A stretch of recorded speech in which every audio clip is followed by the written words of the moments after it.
Hello everyone and welcome to the unboxing and review of the Color Mage Oracle. Now the Color Mage does not come in a box. It just came, in its it's shipped in a cardboard box, and this was wrapped in plastic. You do get maybe a PDF of the like a guidebook, but it doesn't actually come with a physical guidebook. So I got the Color Mage Oracle. It's 108 cards. There is an extension pack as well, but I just got the 108. I felt like 108 is pretty symbolic because if you have mala beads or anything, those are 108. 108 is a very magical number. But also I was like, 108 cards, I think that's enough cards, especially when it's a chakra color deck like this. Okay, so as you guys can see, these are the backs. They are made by that website, makeplayingcards.com. It's pretty famous website, but honestly, I think the quality is great. It's very bendy, very flexible, but you can tell it's flexible, but it's durable. I'm a fan of this card stock. It is very flexible, like I said, but also when it's 108 cards, you don't want it to be too thick, otherwise the deck would be this big. Okay, so I've been using this deck quite a lot, but I did put them all in order so we can check it out together. I will be showing you guys all 108 cards, so we might be here a while, and if you don't want to see all of them, you can double tap the screen, you can fast forward, you can skip this part altogether. It's entirely up to you. All right, now I actually, because this deck does not come in a box, it doesn't come in a bag either, it just comes with a plastic wrap. My beautiful mom, thanks mom, she knows how to sew and she hand embroidered this too. But she bought this fabric and she made this tarot bag, essentially. She hand embroidered everything. So I love it because it's a rainbow color, right? There's all these different colors to it.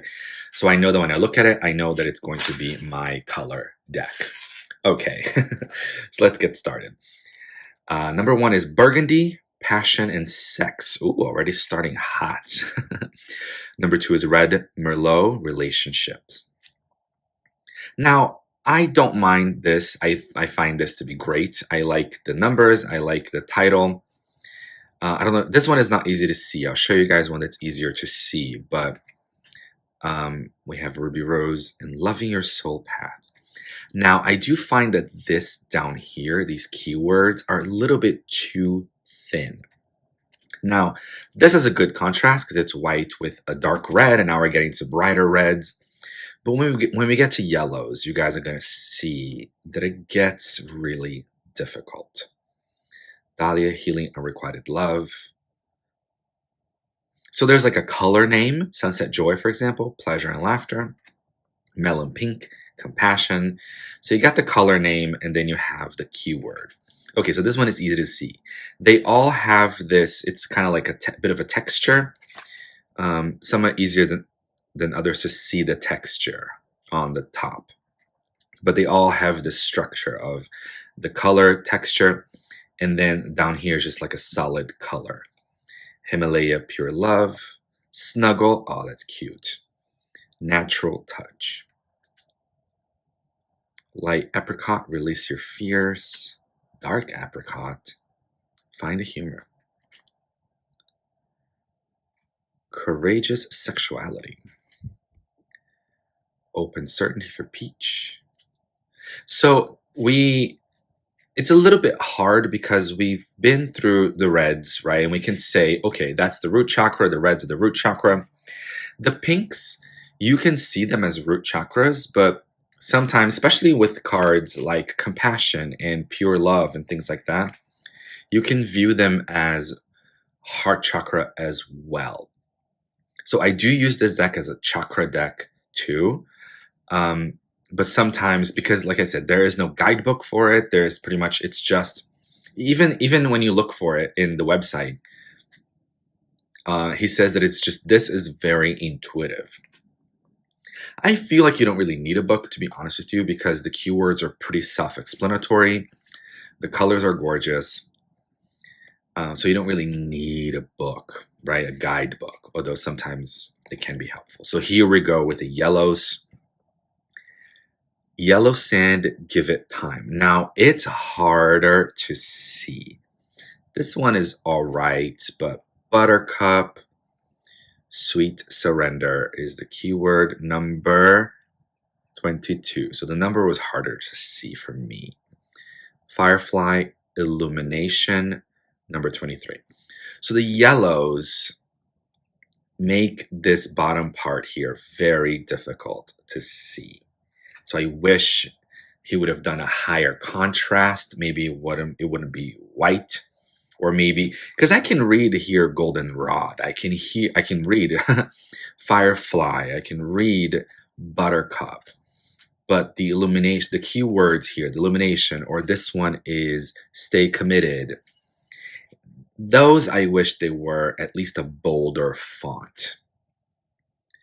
So if you are hard to see, or maybe you're colorblind, this deck might be difficult for you. What I've been thinking about, I haven't done it yet, but I've been contemplating actually taking a black pen or a black Sharpie or something and going over the ones that are really hard to see. So if you don't mind writing on the decks, sometimes I do mind. I haven't really written on any decks, but for this one, for the yellows especially, I'm contemplating. I'm thinking about it still. So we'll see. We'll see if I really do it or not. But it is an idea. This one, Pale Lime, Gentle Healing. This is hard to see, right? I think so. Luna Moth is Goddess Ishtar and Fertility. So there are a few goddesses in here. Very few, to be honest, to make it like a spirit guide, goddess, god, oracle deck. But there are some. And I've done readings with this oracle deck with just this deck. You know, I love mixing oracle and tarot, but I've done readings with just this deck with that oracle, and I love it. Because there's so many different things. Like we started with sexuality, then we got to pure love, then we got to develop your destiny, you know, then we have Jade, Act Now. There are so many different keywords here that it does really bring through a very wide and interesting reading. We have the energy of dragon coming through. You can bring that through as well. So now we're getting into really pink energy after the green. So we had some, you know, Himalayan here, a little bit pink, a little bit peachy, you know, but then you have the number, the 40s. In the 40s is where we get to the pinks. So you can see these perhaps as heart chakras as well after the greens, right? In many traditions, green is the heart chakra color. But maybe in your tradition, you prefer pink, or maybe the pink you can... Sometimes I visualize the pink as like the feminine side of the heart. Maybe the green is more the masculine side of the heart. But of course, that's entirely up to you. Again, this doesn't have to be... So Goddess Kuan Yin is coming through here. We had Goddess Ishtar, now Goddess Kuan Yin. So you don't have to make this a chakra deck. Green, perhaps for you, is connection to Mother Earth, to nature, right? Maybe pink is connecting to your goddess energy. So whatever it is that you really kind of feel and vibe with, that's entirely up to you. And I appreciate that in a deck like this.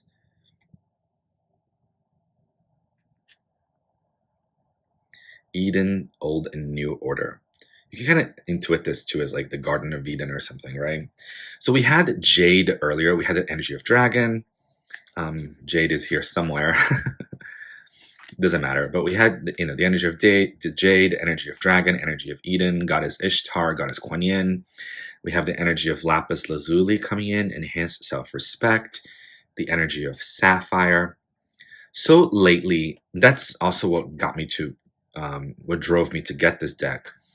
I've been really interested in, yes, deepening my intuition, but also into color healing. You know, maybe some of us out there, like crystals, for example, can get really expensive, right? But if I know, for example, that blue will open up my throat chakra or will open up my third eye, maybe I want to enhance angelic communication. This is perfect. I can take this card and kind of put it up on my altar and meditate with it, meditate on it. You know, the way I view cards, these and any other deck of cards, tarot or oracle, anything, all of those were made with intention, right? The artist put intention into it. They chose the keywords, they chose the title words, they chose everything that goes in a deck. So I almost view cards as like sigils that carry energy, even like a crystal energy. All of these cards here have a vibration to them. You know, so if you can't really afford to have a huge crystal collection, maybe you can get a deck. You know, and this one is, like I said, 108 cards, pretty varied, pretty, you know, pretty diverse, I should say. And you can tap into these energies and meditate with them. The energy of myth and magic. Maybe you want to elevate your spell casting.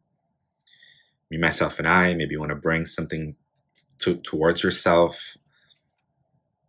Lilac, belief and faith. Mauve, emotional flexibility. Mallow, listen well and fully. Orchid, a little bit light, a little bit hard to see. Raise your vibration. Love that. Chocolate indulgence. Yes, I will. I will indulge. Heather, solitude and diligence. Brown, ground thyself. I like that. Create sacred space. Earth energy.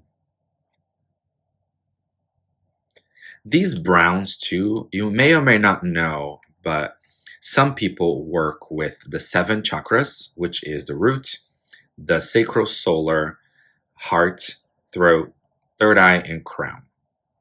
Now, some people work with Earth Star chakra, which is underneath the feet. I work with that chakra, and I associate brown, I associate copper, I associate bronze with that chakra. Some people also work with the soul star chakra that is above the head. So you have the crown, which is on top of the head.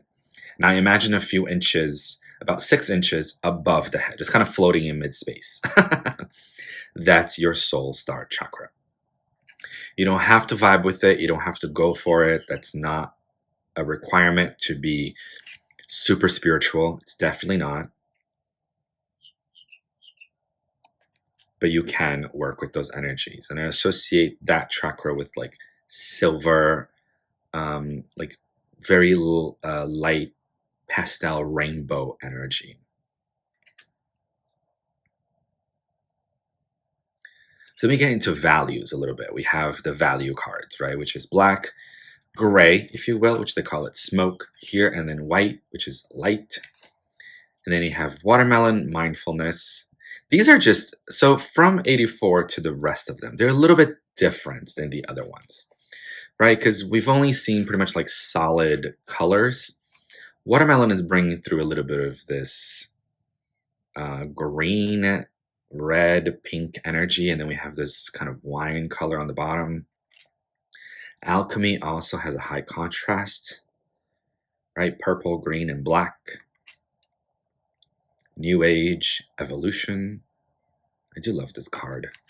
Kiss, Goddess Freya. So this one, I don't know if you guys remember, Kuan Yin, it was like Kuan Yin and something else. Like I said, Kuan Yin end, right? And then Goddess Ishtar also had an end to it. But Goddess Freya is just her. And I think she's the last goddess. So we've seen 3. Right? We saw Goddess Kuan Yin, we saw Goddess Ishtar, we saw Goddess Freya. I believe that's it. So as you can, as I said earlier, you can't really make this deck a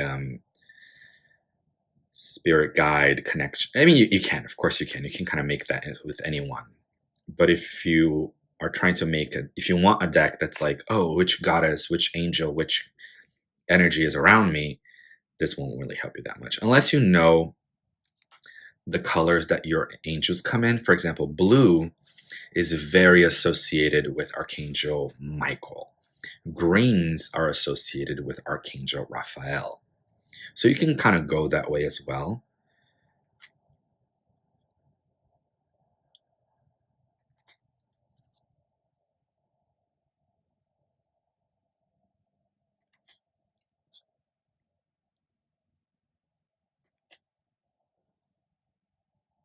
Well, speaking of angels, we have Shemuel.